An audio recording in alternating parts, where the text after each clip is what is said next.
व्रत में फलाहार या पारायण का कोई खास नियम तो होता नहीं है, किंतु यह आवश्यक है कि दिन रात में केवल एक समय ही भोजन करें।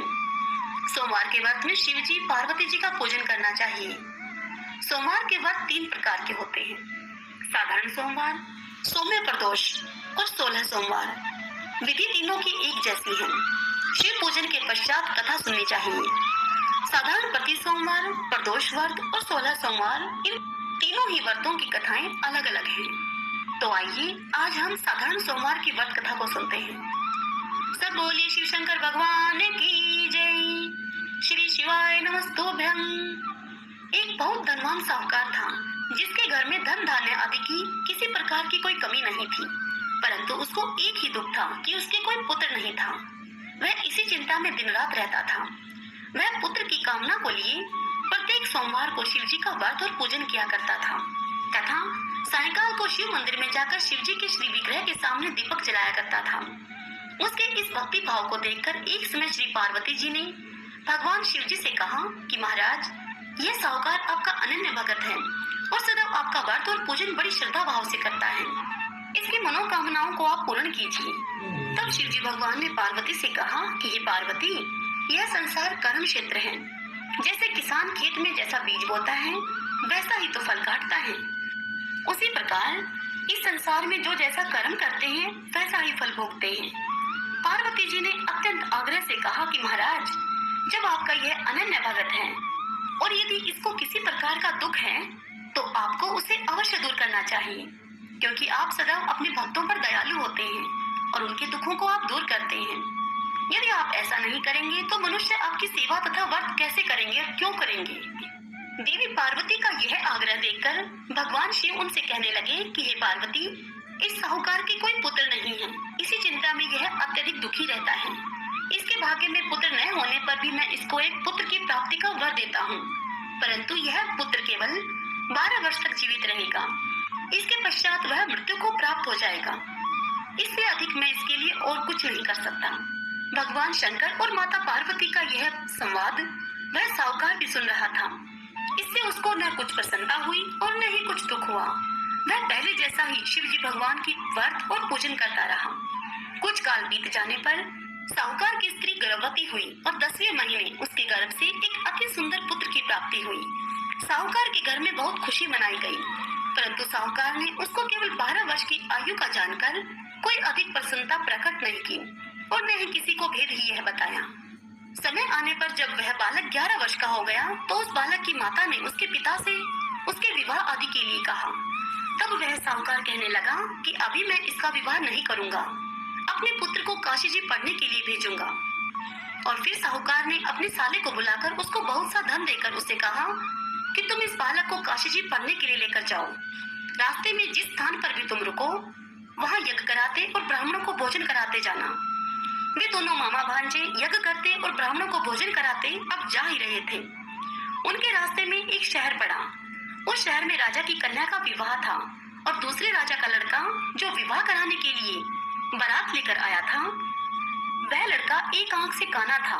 उसके पिता को इस बात की बड़ी चिंता थी कि कहीं वर को देखकर कन्या के माता पिता विवाह में किसी प्रकार की कोई अड़चन न पैदा कर दें। इस कारण से जब उसने अति ही सुंदर सेठ के लड़के को देखा, तो अपने मन में विचार किया कि क्यों न दरवाजे के समय इस लड़के से वर का काम चला लिया जाए। ऐसा विचार करके वर के पिता ने उस लड़के के मामा से बात की, तो वह मामा राजी हो गया। फिर उस लड़के को वर के कपड़े पहनाए और घोड़ी पर चढ़ाकर कन्या के दरवाजे पर लेकर गए और सब कार्य प्रसन्नता पूर्वक से निमट गया। फिर वर के पिता ने सोचा कि यदि विवाह का कार्य भी इसी लड़के से करवा लिया जाए तो क्या बुराई है। ऐसा विचार करके लड़के और उसके मामा से उन्होंने कहा कि यदि आप फेरों का और कन्यादान का भी काम करा दें तो आपकी बड़ी कृपा होगी। इस कार्य के बदले में हम आपको बहुत अधिक धन देंगे। तब उन्होंने मामा भांजे ने इस बात को स्वीकार कर लिया और विवाह कार्य भी अच्छी तरह से संपन्न हो गया। अब सारा काम निमट जाने के बाद वह लड़का जाने लगा, तो उसने अपनी पत्नी अर्थात उस शहर की राजकुमारी के चुनरी के पल्ले पर यह लिख दिया कि तेरा विवाह तो मेरे साथ हुआ है, परंतु जिस राजकुमार के साथ तुमको भेजेंगे वह एक आंख से काना है और मैं काशी जी पढ़ने के लिए जा रहा हूँ। लड़के के जाने के पश्चात उस राजकुमारी ने जब अपनी चुनरी पर यह लिखा हुआ पाया तो उसने राजकुमार के साथ जाने से मना कर दिया और कहा कि यह मेरा पति नहीं है, मेरा विवाह इसके साथ नहीं हुआ है, वह तो काशी जी पढ़ने के लिए गए हैं। राजकुमारी के माता पिता ने अपनी कन्या को विदा नहीं किया और बारात खाली हाथ वापस चली गई। उधर सेठ का लड़का और उसका मामा काशी जी पहुंच गए। वहां जाकर उन्होंने यज्ञ करना और लड़के ने पढ़ना शुरू कर दिया। जब लड़के की आयु 12 साल की हो गई, उस दिन उन्होंने यज्ञ रच रखा था। तभी एकाएक लड़के ने अपने मामा से कहा कि मामा जी, आज मेरी तबीयत कुछ ठीक नहीं है। तब उसके मामा ने कहा कि तुम अंदर जाकर सो जाओ। लड़का अंदर जाकर सो गया और थोड़ी देर में ही उसके प्राण पखेरु उड़ गए। जब उसके मामा ने अंदर आकर देखा तब उन्होंने देखा कि वह लड़का तो मुर्दा पड़ा है। यह देखकर उस लड़के के मामा को बड़ा ही दुख हुआ और उसने सोचा कि अगर मैं रोना पीटना अभी से मचा दूंगा तो यज्ञ का कार्य अधूरा ही रह जाएगा। अतः उसने जल्दी जल्दी से यज्ञ का कार्य समाप्त करके ब्राह्मणों के जाने के पश्चात रोना पीटना आरंभ कर दिया। संयोगवश भगवान शिव और माता पार्वती भी वहीं से जा रहे थे। जोर जोर से रोने की आवाज को सुनकर माता पार्वती भगवान शिव से कहने लगी कि महाराज, कोई दुखिया रो रहा है, इसके कष्ट आप दूर कीजिए। तत्पश्चात भगवान शिव और माता पार्वती वहां पर आए और उन्होंने देखा कि वहां तो एक लड़का मुर्दा पड़ा था।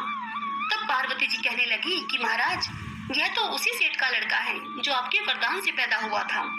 तब शिव जी कहने लगे कि हे पार्वती, इसकी आयु इतनी ही थी, सो ये भोग चुका। तब पार्वती जी कहने लगी कि महाराज, इस बालक को और आयु दो, नहीं तो इसके माता पिता तड़प तड़प कर मर जाएंगे।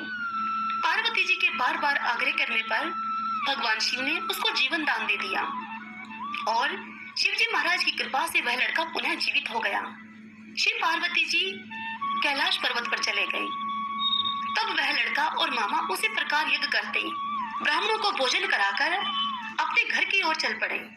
रास्ते में उसी शहर में आए जहाँ पर उस लड़के का विवाह हुआ था।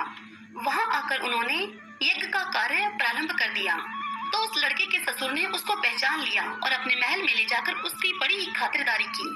साथ ही बहुत सी दास दासियों के सहित आदर पूर्वक लड़की और जवाई को विदा किया। जब वह लड़का अपने शहर के निकट आया तो उसके मामा ने कहा कि मैं पहले तुम्हारे घर जाकर खबर करके आता हूँ। जब उस लड़के के मामा घर पहुँचे तो लड़के के माता पिता घर की छत पर बैठे थे और उन्होंने यह प्रण कर रखा था कि यदि हमारा पुत्र सकुशल लौट कर नहीं आया तो हम यहीं से छत से गिरकर ही अपने प्राण खो देंगे, और यदि राजी राजी अपने घर को आ गया तो हम खुशी खुशी नीचे उतर आएंगे। इतने में उस लड़के के मामा ने आकर यह समाचार उन्हें सुनाया कि आपका पुत्र आ गया है। यह सुनकर उन्हें विश्वास ही नहीं हुआ। तब उसके मामा ने शपथ पूर्वक यह बात कही कि आपका पुत्र अपनी पत्नी के साथ बहुत सारा धन लेकर आया है। तब सेठ ने आनंद के साथ उसका खूब स्वागत किया और बड़ी प्रसन्नता के साथ सब मिलकर रहने लगे। इसी प्रकार से जो कोई भी सोमवार के व्रत को धारण करता है अथवा इस कथा को पढ़ता है या सुनता है, उस मनुष्य की समस्त मनोकामनाएं पूर्ण होती हैं। सब बोलिए शिव शंकर भगवान की जय। ओम नमः शिवाय।